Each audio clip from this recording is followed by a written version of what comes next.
हापुड़ में एक घिनौनी वारदात सामने आई है, जहां मदरसे में पढ़ने आई 14 साल की लड़की से रेप किया गया है और रेप का आरोप किसी और पर नहीं बल्कि मदरसे के मौलाना पर लगा है। बताया जा रहा है कि मौलाना ने ब्लैकमेल करते हुए लड़की का यौन शोषण किया, साथ ही मुंह खोलने पर उसे जान से मारने की धमकी दी।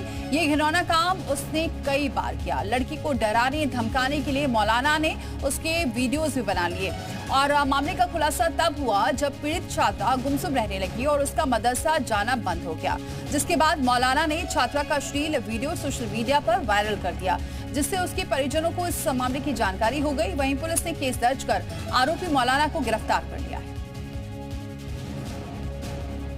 थाना गढ़मुक्तेश्वर पर एक तहरीर प्राप्त हुई, जिसमें वादी द्वारा बताया गया कि उसकी नाबालिग पुत्री जो गांव के ही एक मदरसे में पढ़ने जाया करती थी, उसके साथ मदरसे में पढ़ाने वाले एक मौलाना द्वारा दुष्कर्म किया गया। उसकी वीडियो बना ली गई तथा ब्लैकमेल करता रहा।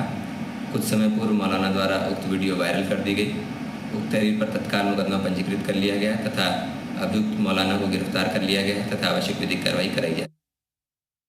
अभिषेक माथुर हमारे सहयोगी इस खबर पर जुड़ चुके हैं। अभिषेक, ये मौलाना पकड़ा तो गया है, लेकिन क्या इसका और ट्रैक रिकॉर्ड खंगाला जा रहा है? क्योंकि इस बच्ची की वजह से मामले का खुलासा तो हो गया, लेकिन क्या इससे पहले भी ऐसे काम किए हैं? कुछ ट्रैक रिकॉर्ड और सामने आया है? बिल्कुल, देखिए दीपाली, ये जिस जगह की घटना है, ये घटना इसको तीर्थ नगरी गढ़मुक्तेश्वर कहा जाता है और तीर्थ नगरी में जो मौलाना है उसका महापाप देखने को मिला है और उसने 14 साल की बच्ची के साथ रेप किया है।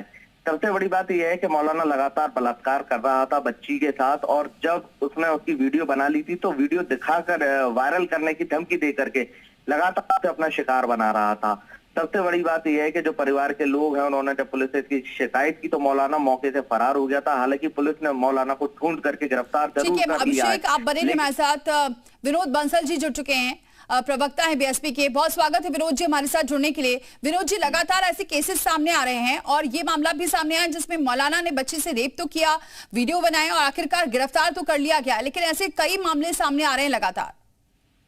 निश्चित रूप से देखिए कि ये जो पूरे देश भर में, खासकर उत्तर प्रदेश के अंदर जो मदरसों के अंदर जो व्यभिचार हो रहा है, मदरसे के अंदर जो पापाचार और इलीगल एक्टिविटीज चल रही हैं, मदरसों के अंदर कितनी बार आतंकवादी अड्डे पकड़े गए हैं, ये सब चीजें कोई छुपी नहीं बची है बातें। और वो तो मैं धन्यवाद देता हूँ यूपी पुलिस को और योगी जी के शासन को कि कम से कम तुरंत कार्रवाई करते हैं। लेकिन बड़ी बात यह है कि आखिरकार ये मदरसे कब तक ये इस्लामिक सेक्ट के अड्डे बने रहेंगे? आखिरकार कब तक ये आतंकवाद और जिहादी जो कट्टरता को सिखाने के लिए ये इनको एक केंद्र के रूप में इस्तेमाल किया जाता रहेगा? आखिरकार इन मदरसों पर क्यों नहीं पूर्ण विराम लगाया जाता? ये बहुत बड़ा विचारणीय विषय है। विनोद जी, अभी जब मदरसे पर कार्रवाई की जाती है, जब पेपर सही दिखाए जाते हैं, अवैध रूप से पाए जाते हैं मदरसे, तो इसके खिलाफ मुस्लिम संगठन इकट्ठा हो जाता है, कोर्ट भी पहुंच जा चुके हैं।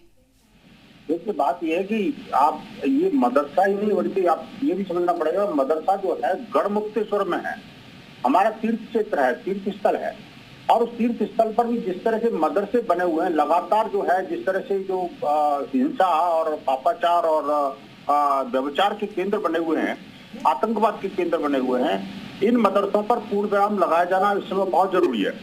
अभी जो मैं धन्यवाद देता हूँ जी न्यूज को कि कम से कम उन्होंने इस विषय को उठाया है, लेकिन मैं कहना चाहता हूँ आखिरकार ये पश्चिमी उत्तर प्रदेश तो पूरी तरह से इन मदरसों की जद में आ गया है, ऐसा लग रहा है मेरे को। और विनोद जी, एक सवाल ये भी, ये कब ऐसे और कार्रवाई की जाएगी? क्योंकि कल भी एक मामला सामने आया था जिसमें एक युवक को बरगलाया जा रहा था, कहा जा रहा था कि लड़कियों को फंसाएं, हिंदू लड़कियों को, फिर उन्हें ब्लैकमेल करें और उनकी वीडियोस बनाएं, और ये बात उससे खुद कबूली थी कि मौलाना ऐसा करने के लिए कह रहे हैं।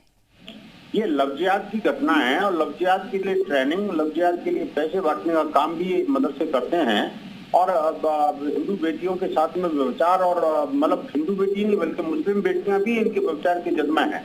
बड़े पैमाने पर हमने ये देखा है कि हिंदू बेटे और शेष जो बच्चे हैं, इसीलिए तो NCPCR ने, national protection of child right ने, national commission for protection of child right ने सीधा इन मदरसों को बंद करने के आदेश भी दिए थे। कभी मदरसों में इस तरह की गतिविधियां हो रही हैं और देखिए हिंदू बेटियों को टारगेट किया जाता है। जी। लेकिन मदरसों के अंदर मुस्लिम बच्चे, मुस्लिम बच्चियों के साथ भी जो जिस तरह की व्यभिचार की घटनाएं लगातार आ रही हैं, वो किसी की चुकी नहीं है। ये मदरसे अब कोई शिक्षा के केंद्र नहीं है जो बार बार उलेमा और मौलवी वगैरह कहते हैं। अब ये व्यभिचार के अड्डे बन गए हैं, इसीलिए इन पर कई जगह बुलडोजिंग की कार्रवाई हुई है। अब ये इनको पुलिस स्टॉप लगा करके इनको बंद कर देना चाहिए, ऐसा लग रहा है मेरे को। पूरी तरह से जो है ना मदरसे जो है ना अभी वो रहने लायक नहीं बचे, और ऐसे मौलवियों के विरुद्ध NSA लगा करके उनको कठोरतम कार्रवाई सुनिश्चित करनी चाहिए। ऐसे मदरसे बुलडोज होने चाहिए, ये बहुत जरूरी है। गढ़मुक्तेश्वर जैसा हमारा तीर्थ क्षेत्र जो है उसमें भी इस तरह की ठीक है विनोद जी, आप बने रहिए हमारे साथ। हजीज हुसैन जी हमारे साथ जुड़ चुके हैं, मुस्लिम स्कॉलर हैं। बहुत स्वागत है हुसैन जी हमारे साथ जुड़ने के लिए। हुसैन जी, ये मौलाना को गिरफ्तार किया गया है, एक बच्ची के साथ रेप किया गया है और उसके बाद ये मामला पूरा खुला, तब जाकर गिरफ्तार किया गया। लगातार मदरसों में ऐसे मामले सामने आ रहे हैं, क्या कहेंगे आप?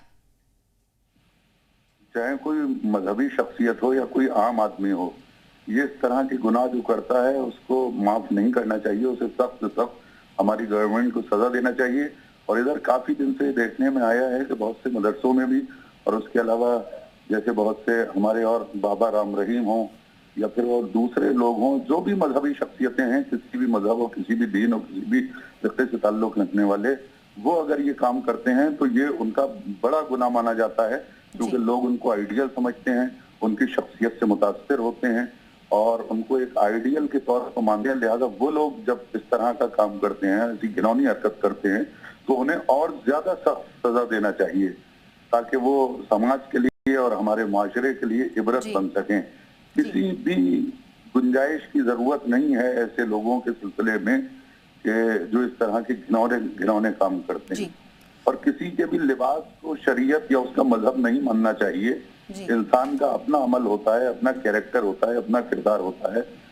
किसी इंसान के अंदर जानवर छुपा हुआ होता है। ठीक है असीम जी, बहुत शुक्रिया विनोद बंसल जी हमारे साथ जुड़ने के लिए, अपनी बात रखने के लिए।